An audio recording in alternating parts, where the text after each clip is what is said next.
जय सिया राम। मैं हूं आचार्य संदीप और आज एक और प्रेरक प्रसंग लेकर के एक लघु कथा या एक दृष्टांत लेकर के आप सभी के सम्मुख छोटा सा प्रयास करने जा रहा हूं। जैसा कि आप सभी को पूर्व भी मालूम होगा, कथाओं में भी आप सभी लोगों ने श्रवण किया होगा कि जो भगवान श्री हरि हैं, भगवान नारायण हैं, वह अभिमान का हनन करने में पीछे नहीं हटते हैं। जैसा कि आप लोग जानते हैं कि भगवान नारायण, भगवान श्री कृष्ण या भगवान श्री हरि विष्णु ने अभिमान का हनन करने के लिए यथा समय अपने भक्तों की, अपने तटस्थ भक्तों की परीक्षा लेने में पीछे नहीं हटे हैं, जिसमें हनुमान जी और अर्जुन जी, गरुड़ तक को जब अभिमान हुआ तो भगवान नारायण ने यथा समय उनके अभिमान को दूर करने में बिल्कुल भी विलंब नहीं किया है। आज उसी के लिए एक प्रसंग मैं आप सभी लोगों के सम्मुख और भी रखूंगा, एक दृष्टांत स्वरूप। आशा करूंगा आप सभी लोगों को अच्छा लगेगा।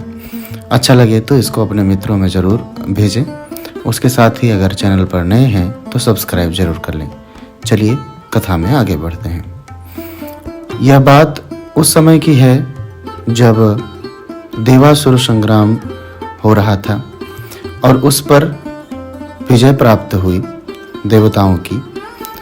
तो उसमें देवताओं को अभिमान उत्पन्न हुआ कि यह जो विजय प्राप्त हुई है, यह निश्चित ही हम सभी लोगों की कर्मों का फल है या हम सभी लोगों की मेहनत का फल है। यद्यपि वह सब कुछ जो विजय में प्राप्त हुआ था वह भगवान नारायण की कृपा से और उन्हीं के प्रताप से प्राप्त हुआ था। भगवान नारायण को यह समझने में बिल्कुल भी विलंब नहीं लगा कि ये जो देव हैं, देवता हैं, यह पूर्णतया अभिमान स्वरूप हो चुके हैं या इनके अंदर पूर्णतया अभिमान आ चुका है। और इसको मिटाने के लिए भगवान नारायण ने संकल्प लिया कि अब मैं इसको यथाशीघ्र समाप्त करके रहूंगा। उसी समय भगवान नारायण ने क्या किया, एक यक्ष का रूप धारण किया। एक यक्ष के रूप में भगवान नारायण पहुंचे। भगवान नारायण इंद्र के लोक में गए और वहां से वापस लौट आए। इंद्र के यहाँ जब भगवान गए तो वहाँ सभी देवताओं ने उनके दर्शन किए और उस यक्ष स्वरूप भगवान इतने मोहक लग रहे थे कि उस स्वरूप ने भगवान के सभी का मन मोहित कर लिया। और जब मोहित कर लिया तो किसी के समझ में ये ना आए कि यह आखिरकार स्वरूप किसका है और यह कौन पराक्रमी है, कौन इतना सुंदर स्वरूप वाला व्यक्ति है, इसके बारे में जानना चाहिए। भगवान नारायण वहां से आगे निकल गए। फिर इंद्र ने अग्नि से यह कहा कि अग्निदेव आप जाएं और आप इन यक्ष स्वरूप को, इनका पता लगाएं और इनके बारे में जानें। बड़ी उत्कंठा मेरी हो रही है यह जानने का कि ये कौन दिव्य छवि युक्त महापुरुष हैं। मैं इनके बारे में जानना चाहता हूँ। इंद्र की उत्कंठा हुई। इंद्र ने अग्नि को भेजा। अग्नि गए। अग्नि ने उन यक्ष स्वरूप भगवान नारायण से कहा कि हे महापुरुष, महाभाग, आप कौन हैं? कृपया अपना परिचय दें। तो भगवान ने, यक्ष स्वरूप जो भगवान थे, उन्होंने पूछा आप कौन हैं, पहले आप अपना परिचय मुझे दें। तो अग्नि ने कहा मैं अग्नि हूँ, मुझे जातवेदा के नाम से जाना जाता है। जातवेद हुताशना ऐसा कहा गया है। मेरी ऐसी प्रसिद्धि है कि मैं इस संपूर्ण चराचर में जो कुछ भी है उसको जला करके भस्म कर सकता हूँ। ऐसी मेरे अंदर क्षमता है, ऐसी मेरे अंदर शक्ति है।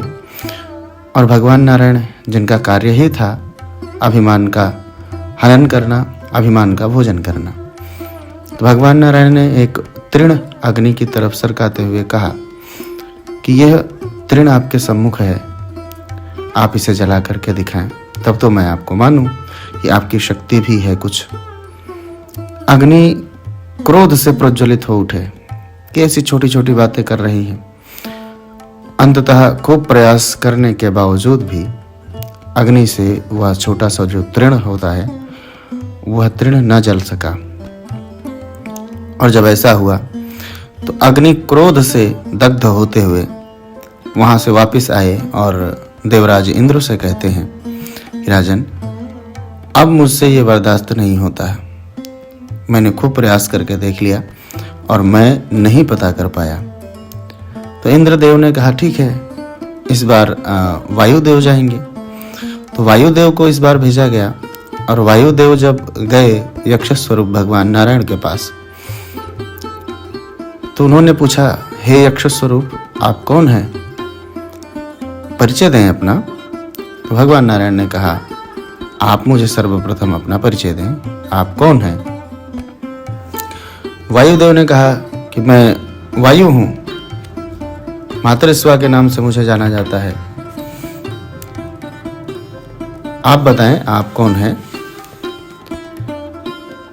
तो यक्ष स्वरूप भगवान ने कहा कि आपकी क्या खासियत है, आप भी कुछ कर सकते हैं, कुछ पराक्रम होगा आपके अंदर, तो उसको बताएं। तो वायु ने कहा कि देखिए, मैं इस पृथ्वी पर जो कोई भी पदार्थ आपको दिखाई देगा मैं उसको उड़ा सकता हूँ। जितनी वस्तुएं आपको कहीं भी दिखाई दे रही हैं चराचर में, मैं उसको उड़ा सकता हूँ।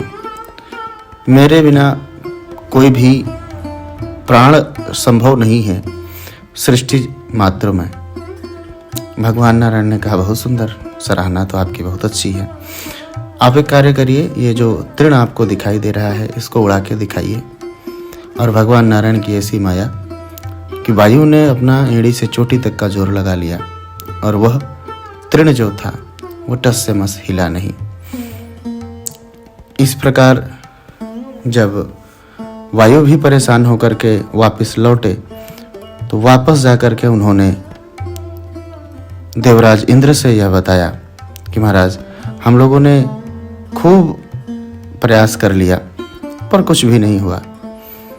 और जब देवराज इंद्र के पास गए उसके बाद भगवान नारायण वहां से अंतर ध्यान हो गए।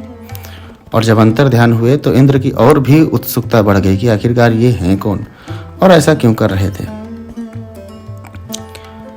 जब भगवान नारायण वहां से अंतर ध्यान हुए तो वहां साक्षात उमा माँ पार्वती प्रकट हुई और उन्होंने इंद्र को समझाया कि देखिए, जो यक्ष स्वरूप आपके सम्मुख आए थे वो सुप्रसिद्ध पारब्रह्म परमेश्वर स्वयं आप लोगों के बीच में यक्ष बन करके आए थे।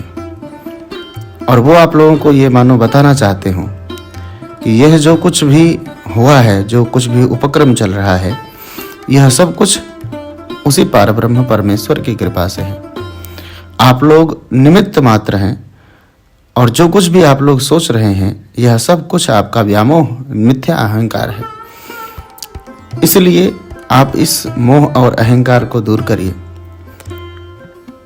इस समस्त चराचर में जो कुछ भी हो रहा है वह सिर्फ पारब्रह्म परमेश्वर भगवान नारायण ही कर रहे हैं।